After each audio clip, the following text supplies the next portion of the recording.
This is what you are, people. This is what you are. Oh, do I look good believing this? Do I look cool believing this? Do I? Do I look cool doing this? Because that's all you really care about. Like a good percentage of you. That's all you care about. You don't care if you're spilling blood, innocent blood, as long as you look cool doing it, right? Don't make the assumption that I have the same values as you. And then when you figure out that I don't, do not discount what I say based on your assumption that I'm jealous of everyone else. I'm just Miss Strict Pants and I'm just going to take all the joy out of life. No, that's not me. I'm a double Sagittarian. How dare you? With Jupiter and Aries. Fuck you. Obligatory video. Astronomy is based on astrology. If it wasn't for astrology, astronomy would not exist, okay? It's all based on the movement of the planets and math, which is always the same all the time, as you know, and is very scientific. So, yeah, don't believe people who congratulate themselves for sitting there doubting everything. They might just be trying to look cynical because do I look cool being cynical? Do I look cool? Is this cool? Yeah. It's not the point once you're an adult. It's not the point once you're an adult. Okay? Adulting is not against the law and it's also not a sin. And you can be an adult without losing your sense of humor about yourself, you know? You can do that. And you can have crazy hair without being an outright psychopath, you know? Yes, you can. Yes, you can, Obama. Yes, you can. Okay. Gossip, shunning, and backbiting. Gossip, shunning, and backbiting. Where did these old faithful traditions come from? In every single instance, it was a cult that started these traditions that are not traditions. This is control. This is control disguised as a specific religion that's supposed to get you to heaven, which every religion thinks that it's the religion that's going to get you there. That's why you have to take them all with a grain of salt.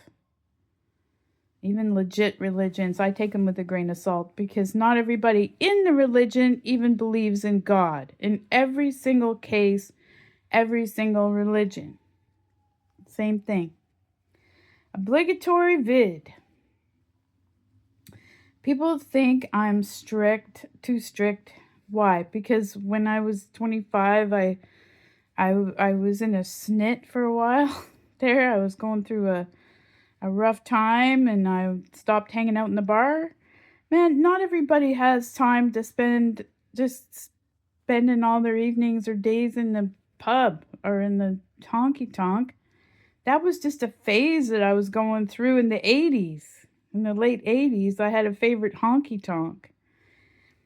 I was there every day, and they got mad at me because I would leave before closing every single time to go to my favorite place, which was the Bus Stop Cafe, which had the best coffee and fries in the world. And everybody was there all the time. And unlike the bar, they were open 24 hours. And I didn't sleep much in those days. And I just had my can of tobacco and my whatever I needed to get through it, to get through the day, because I was never really physically strong, and I always had a lot of health problems. So,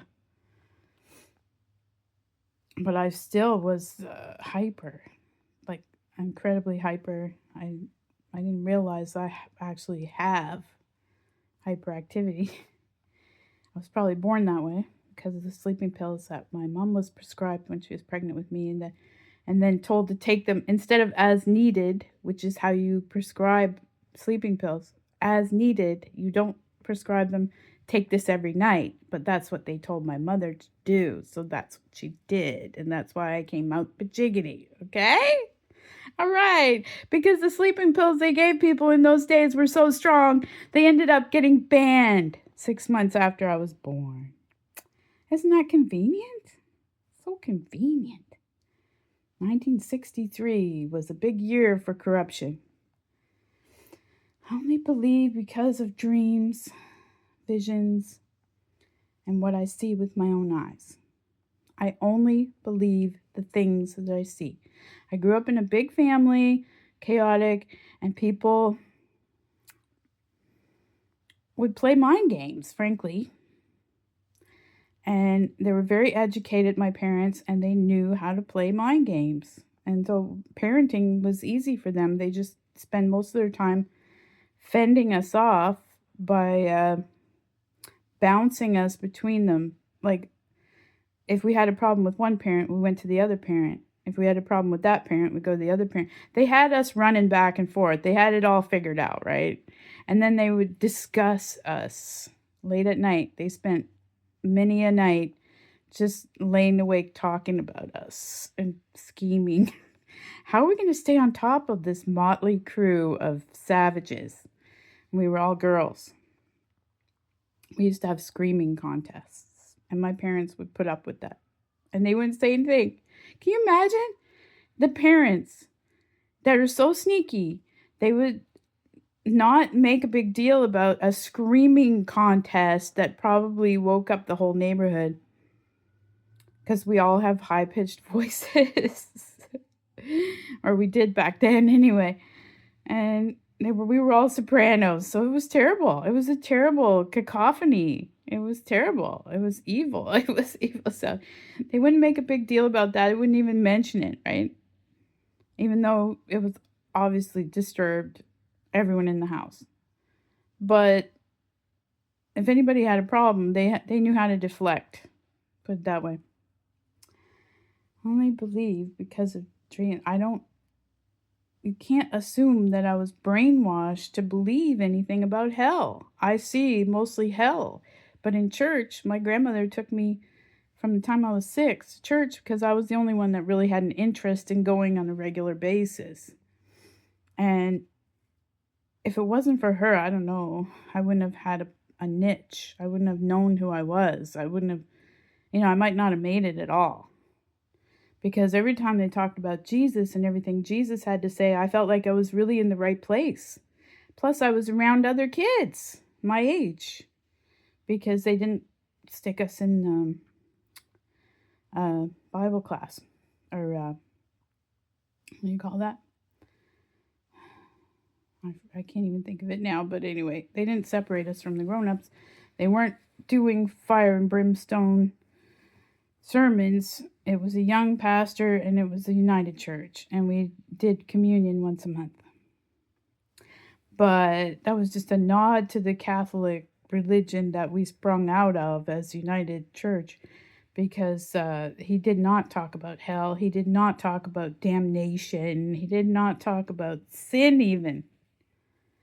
He focused on the stuff that Jesus said. And that went on for years. So I had a good foundation. But nobody ever in my early childhood, I never even met a fanatic. As far as I knew anyway, I'd never met a fanatic. And I didn't even know what that really was. And my uncle was a little kooky. He tried to make up his own religion, Church of the Seven Doors. I don't know what happened there. I think he was a little kooky because the thing about that was he believed in printing up lots of money. So he was a liberal. Print up lots of money, yep. Not understanding, I guess, that the government sets the rate of inflation. It's not handed down from God as a reward for having a good system and being a good person, because he really was a good person, a nice person, and very intelligent, very creative person, and also is hyper as hell, just like me. He reminded me of my boy. They both had around the same birthday and they both looked similar, but my kid was a straight edge kid and he was never trying to be kooky.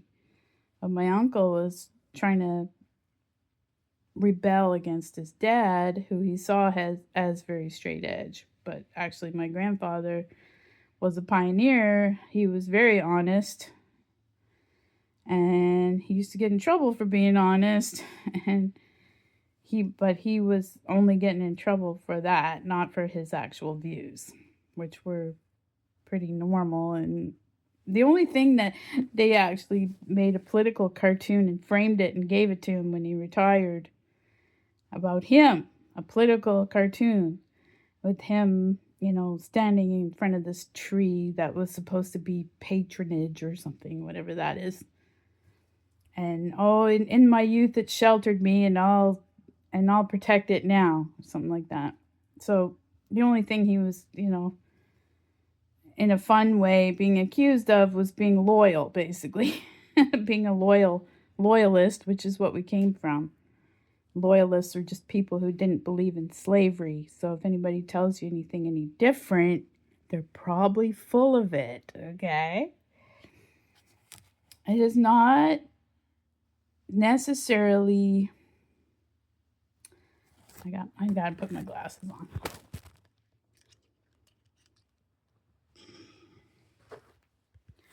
It is not necessarily normal or natural or human to be super jealous. In fact, for us ladies, it's very degrading. And it makes us look very stupid. And it makes all women, when you do it, you're making all women look very, very base. And kind of stupid. Not and animalistic, Do you really want to back up what the Ayatollah was saying about us and people like that, saying that we're animals, that we're all animals because we're women? You really want to support that belief by behaving like one? Really? Out of jealousy? That just makes you look so stupid. It makes us all look bad, all women. And when you make us all look bad with your lack of morals, it just comes down to a lack of morals and class. You're hurting women, because a woman down the road is going to get hurt because of your behavior. So it's not okay. But I'm not super strict. I just, some people in the world were put in this world to speak up for the point of view that needs to be said, but nobody wants to say it. Well, some of us are built to say those things. Are you going to judge me harshly for doing what I was put on the earth to do? Well, if you do that, I might judge you just as harshly. And you won't be able to play the victim if I did. Your opinions and your malicious gossip cause real pain and suffering and injury and death to real people in the real world. Wake up. People were not designed to be eternal babies in big, smelly, musky bodies. We were meant to grow into our bodies. As they grow, we're meant to grow emotionally. We're not meant to stay stunted and cutesy for the rest of our lives. There is a childhood and then an adulthood and then an in-between period for a reason. Not just because somebody decided to do it that way. There's reason, really good reasons to do it that way.